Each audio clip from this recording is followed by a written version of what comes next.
Assalamualaikum warahmatullahi wabarakatuh. Nama saya Bagus Dewi Putra. Saya selaku ketua dari kelompok 5 PBL tentang Mr. Beans Coffee. Kami akan melakukan presentasi ATS tentang basis data ERP kami. Deskripsi umum untuk PBL kita adalah sistem perangkat lunak yang berplatform website yang dirancang khusus untuk melakukan penjualan minuman terutama kopi secara online. Ini dimungkinkan bisnis ini untuk menjangkau pasar, memperkuat merek, meningkatkan penjualan, dan memberi nilai tambah pada pengunjung. Berikut kebutuhan fungsional dan non fungsional yang terdapat di dalam PBL kami. Yang pertama, dapat mendaftar ke dalam aplikasi atau web. Yang kedua, dapat login dan melakukan pendaftaran. Yang ketiga, menampilkan info produk yang kita jual. Keempat, dapat membeli produk. Yang kelima, melihat informasi dan detail produk seperti stok dan lainnya. Yang keenam, dapat mengupdate produk yang akan dipilih untuk melakukan pembayaran. Yang ketujuh, setelah dapat dipilih, dia akan dimasukkan ke dalam cart atau keranjang dan dapat dilakukan pembayaran untuk produk tersebut. Kedelapan, kita akan mencetak resi untuk melakukan pembayaran tersebut. Perkenalkan, nama saya Cheryl Violeta. Entity Relational Diagram dari situs website kami Mr. Beans. Dari satu transaksi dapat diakses dari beberapa user.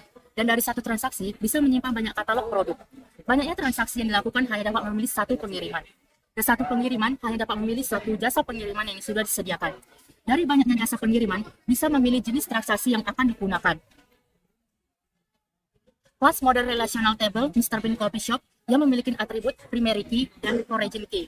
User dengan primary key-nya adalah user ID. Dan produk yang memiliki primary key-nya adalah produk ID. Dan transaksi memiliki primary key transaksi ID. Dan origin key-nya adalah user ID dan produk ID. Dan basis data dari pengiriman memiliki primary key pengiriman ID. Dan origin dari pengiriman yaitu jasa pengiriman ID dan transaksi ID. Jasa pengiriman ID memiliki atribut primary key jasa pengiriman ID. Nama saya Dewi Putra. Pertama data akses itu merupakan akses dari user. User kami terdiri dari 3 bagian yaitu calon pembeli dan admin.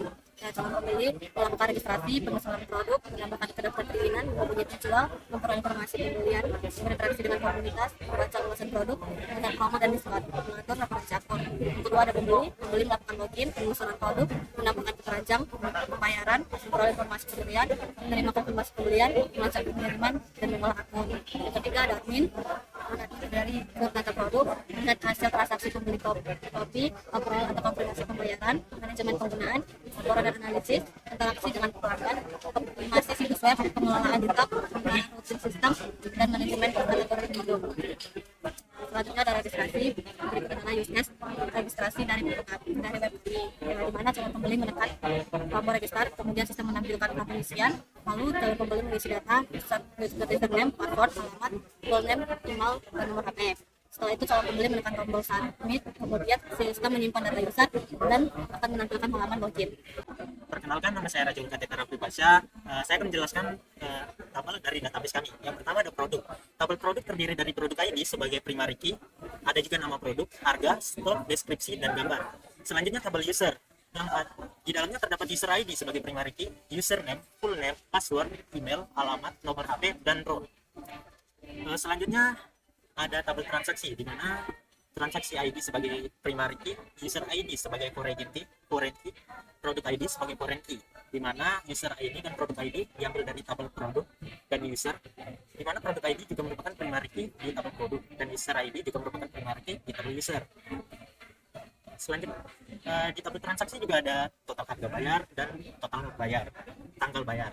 Selanjutnya di tabel pengiriman terdapat pengiriman ID, jasa pengiriman, transaksi ID, di mana status, tanggal dikirim, dan tanggal diterima, di mana pengiriman ID merupakan primary key, jasa pengiriman ID merupakan foreign key yang diambil dari tabel jasa transaksi. Bisa kita lihat bahwa jasa pengiriman ID merupakan primary key di tabel jasa transaksi. Jasa pengiriman ID merupakan selanjutnya ada transaksi ID yang merupakan foreign key juga yang diambil dari tabel transaksi. Transaksi ID juga merupakan primary key di tabel transaksi. Selanjutnya ada tabel jasa transaksi. yang terdiri dari jasa pengiriman ID sebagai primary key, nama selanjutnya ada nama jasa dan deskripsi jasa. Mari kita ambil contoh dari tabel pengiriman. Di tabel pengiriman terdapat pengiriman ID nomor 1 sebagai primary key, menandakan bahwa ini pengiriman nomor 1. Selanjutnya ada foreign key, jasa pengiriman ID 1. Jika kita lihat tabel jasa transaksi, jasa pengiriman ID 1 bernama nama jasa JNE, deskripsi jasanya jalur Nugraha SK Kurir. Di pengiriman ID 1 juga terdapat foreign key transaksi ID 1. Jika kita lihat di tabel transaksi ID, transaksi ID 1 dilakukan oleh user ID 1 dengan produk ID nomor 4 dan total harga bayar 125.000. Total harga bayar 125.000 dan tanggal bayar 2023 bulan 12 tanggal 2 pada jam 000. Untuk produk ID nomor 4, barang yang dibeli pada produk ID 4 itu adalah Costa Rica dengan harga 50.000.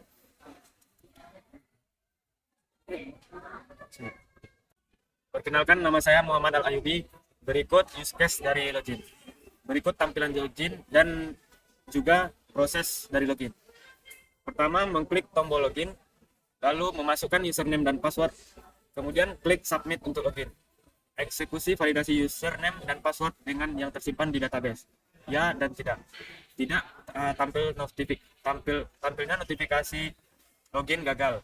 Jika ya, tampilkan notifikasi login berhasil, lalu menampilkan halaman depan atau beranda proses login sukses, dan menampilkan halaman depan web. Kemudian use case dari delete, tampilan seperti berikut dan juga prosesnya. Pertama, masuk ke halaman produk. Setelah itu sistem menampilkan data produk yang ingin dihapus. Lalu pilih produk yang ingin dihapus, klik hapus pada produk, sistem menghapus produk dan menampilkan alert data produk yang telah dihapus. Perkenalkan, nama saya Aldo M. Purba. Saya akan memperkenalkan use case tambah produk. Di dalam use case tambah produk ada masuk ke halaman produk, sistem menampilkan gambar, harga stok, dan deskripsi produk. Klik tambah produk, sistem menampilkan form tambahan produk, mengisi data produk yang ingin ditambahkan, nama produk baru tidak duplikat dengan yang ada, yaitu ada 2, ya dan tidak. Di dalamnya sistem menyimpan data produk tambahan, menampilkan alert sukses. Di dalam tidak, menampilkan alert error. Untuk use case transaksi, terdapat pelanggan menekan tombol pembayaran, sistem menampilkan transaksi nomor rekening dan ganti alamat. Pelanggan membayar ke nomor rekening yang telah dibuat. Pelanggan dapat mengganti alamat pengiriman. Dalam pembayaran berhasil ada 2, yaitu ya dan tidak. Di dalam sistem ya, sistem mengkonfirmasikan pembayaran berhasil. Sistem mengkonfirmasi produk sudah dikirim ke alamat yang dituju. Pembayaran telah berhasil dibayar. Di dalam tidak, sistem menampilkan alert pembayaran gagal. Sekian presentasi dari kelompok kami. Jika ada kesalahan yang kata mohon maaf. Terima kasih.